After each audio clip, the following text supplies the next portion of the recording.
pure, unencumbered, unmolested love for this thing in order to try and become the best at this thing. We're talking about sacrifice now.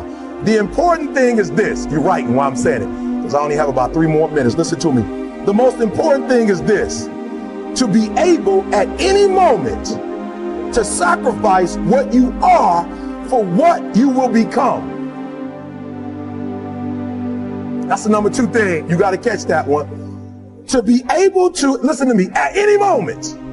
Some of you can make sacrifices when Monday Night Football is not on. You can make a sacrifice. But when the game come on, for some reason, you just attached to it. For some of you, when your favorite show come on, you can make sacrifices on Sunday when ain't nothing going on. But when your favorite show comes on Monday, bam, some of you focus until the phone ring, and then you like, I gotta answer it. If I don't answer the phone, I'm gonna die. I'm saying to you today that there are some of you, if you give up your cell phone, you would be successful. But your cell phone is more important to you than your success. I'm gonna say it again. I'm gonna hurt somebody. I'm gonna hurt somebody. Some of you need to give up your cell phone, because the time you spend on your cell phone could be used for your success. The time you could be using to be successful, you're using it on the cell. And the cell phone is not bringing you nothing but a bill. And somebody has told you you couldn't live without it. I'm talking about going deep now, giving up stuff. Watch what it says. To be able at any moment to sacrifice what we are for what we could be. I don't do well in math. You're right. You ain't never studied. I'm not good in writing because you have never written before. But I dare you to fail in writing for a whole year to see if you can get to the end. I dare you to fail. I dare you to take that same class over and over again. I dare you to stop dropping classes like you saw. But he doesn't realize that, hey, guess what? If you're hungover, you still need to go and train. Or actually, no, you don't get to be hungover anymore, because the guy that isn't hungover is the guy that's training better. So you now need to stop going out with your friends, and you need to train when it's cold, and you need to work on game tape and mindset and hydration and nutrition. You need to do S&C, and you need to have a physio, and you need to not see your family as much. All of these things came along for the ride as soon as you decided to turn pro. Is that a price that you're prepared to pay? And that's an interesting question to ask yourself. Yeah. Am I prepared to sacrifice this guy loves playing pickleball, and he gets to turn up on a Saturday and play with his friends. Yeah. And, if it's cold outside, he doesn't need to go and play. And if he's tired, he doesn't need to go and play. And if he's hungover, he doesn't need to go and play. And then he decides to turn pro. And he thinks, I'm turning pro at this thing that I love. I can't wait to make what I love into my career. I'd say the most difficult aspect of it is getting to that really shit and frustrating phase where you know what you can do, but it just hasn't come into fruition yet. And the thing that makes it quite difficult a lot of times is the social aspect of it. The thing that makes it quite difficult a lot of times is the fact that, as I said, you're writing this down every single day. Maybe you're telling your friends, maybe your friends don't see it. Maybe you're telling your parents, and your parents don't quite see where you're trying to get to, or they can't wrap their head around it. And I just want to implore you to keep pushing. Like, just disregard it. I always say just put one foot forward in front of the other. Put your head down. Focus on the pavement, focus on the road. One foot forward in front of the other. Just left, right, left, right. And you do that for years. And then you look back and go, fuck me. And keep in mind, you're still working a regular job. You still have your social life. You still have all these other things going on. Guess what's going to happen when you start the side business? Oh, magical thing. Those bitches and those dates and all that social time that you used to have, it's gone now, nigga. It's gone. It's gone.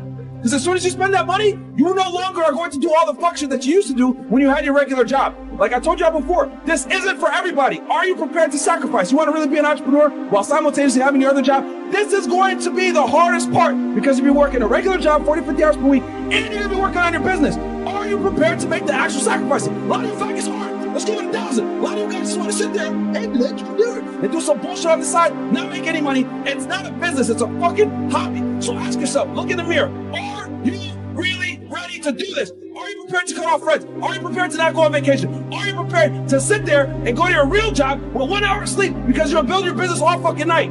I was. That's how the fuck I did it. I told y'all, I was a federal agent, arresting fucking criminals, while simultaneously running a fucking fitness business. I had no social life at that time. But it's okay, because I'm here now because I made that sacrifice. Are you ready to make that sacrifice? Roll the clock forward now. So talking about the price that people pay to be the person that you admire. Everyone would look at Tiger Woods narrowly bound, like, I want to be as good of a golfer as Tiger Woods. And you go, yeah, okay, but do you want the childhood? Do you want to spend nearly half a decade out of the sport with injury because of how hard you've pushed yourself? Do you want to struggle with self-worth to the point where you basically can't have a long-term marriage? Do you want to be chased down this driveway with your wife in a golf club? He fell asleep at the wheel, he broke both of his legs not long ago, he's been on antipsychotics. Like, that is the price that you pay to have that degree of greatness. It's a onesie, right? It's not an outfit that you can pick little different bits about. You don't get to choose one element of someone and say, I want that. It's like, no. All of these externalities, all of the things that you really don't want, they came along for the ride as well. So 2017, I sacrificed everything, and the same thing in 2018. There was so much sacrifice. I really didn't have a social life in 2018. And it got to a point I remember back beginning of 2019, I was in Bali, and one of my best friends was visiting me. My mom was visiting me, and I was there with my ex-girlfriend as well as my old personal trainer. And the four of them almost sat me down and had an ultimatum. They're like, you're not there. Like, you're not here with us. And the biggest thing was sacrifice. Like, sacrifice to the point where business was all I thought about 24/7. And, I've since then in 2020 and 2021 and, also the second half of 2019, I've realized, you don't need to. I've realized that working harder or thinking about something 24/7 isn't actually going to get you anywhere closer to your goal. A lot of times it's those meditative moments when you're in the steam room, you're in the sauna, where you're meditating, where you're walking, but without music or without texting anyone.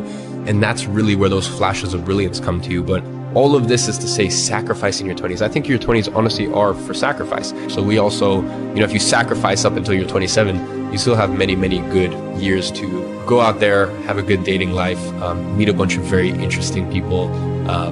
If you can sacrifice those early 20s, it really does set you up for the rest of your life.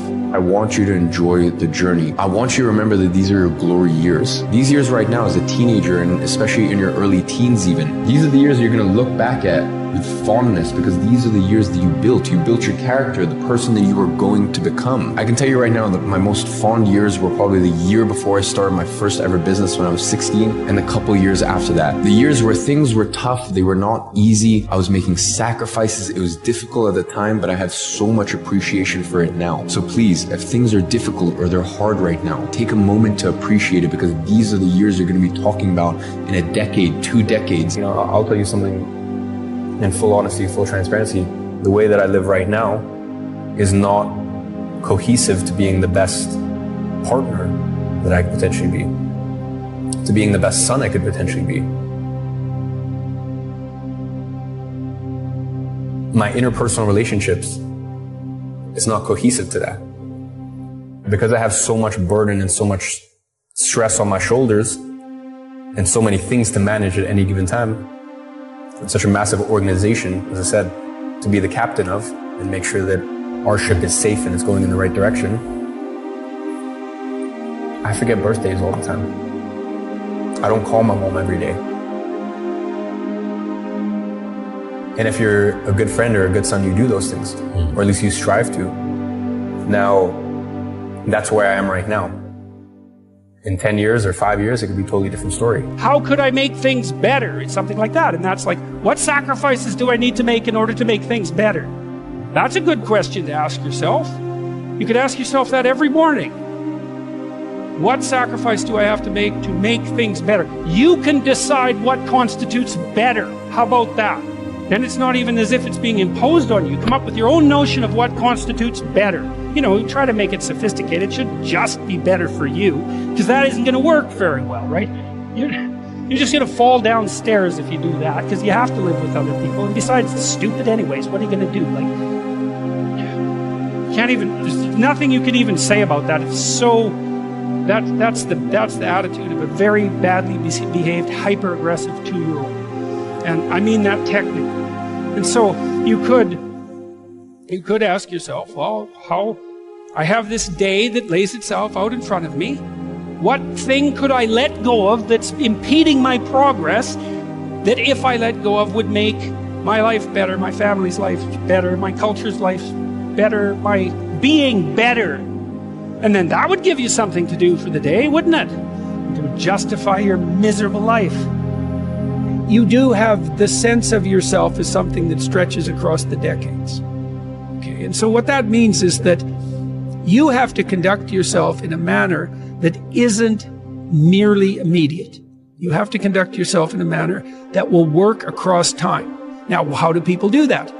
They work. Work is a sacrificial gesture. So you work, by definition, virtually. Work is the sacrifice of the present for the future.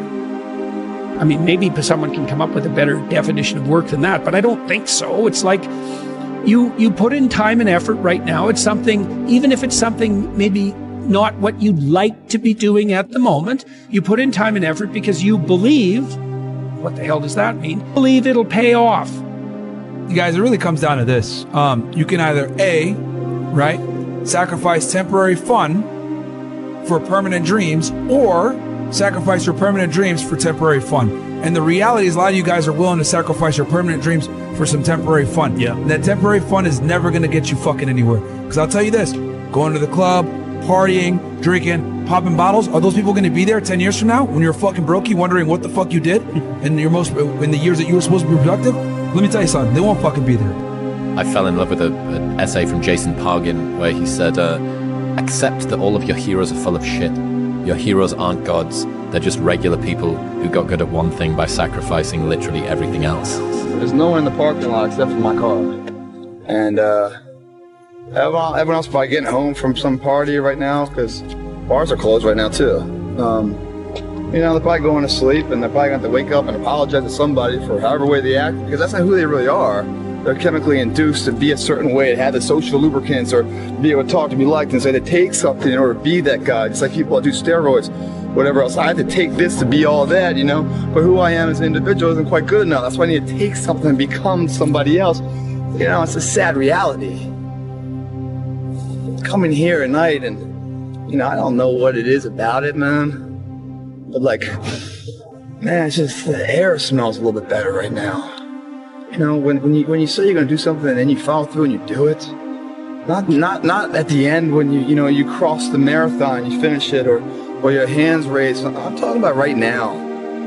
The small steps in between the big successes that everyone sees. No one sees this. Right now, I'm saying, like, there's a confidence to it, man. There's a bad motherfucker that's right here, you know, that's getting ahead of the competition. There's an overwhelming sense of fulfillment and pride and satisfaction with that. In some ways in life, you need to be selfless, but in some ways, you also need to be selfish in the sense of, I think when it comes to your morals and your principles and your dreams and your aspiration, no one can take that away from you. I think it would be unfair for someone to take that away from you.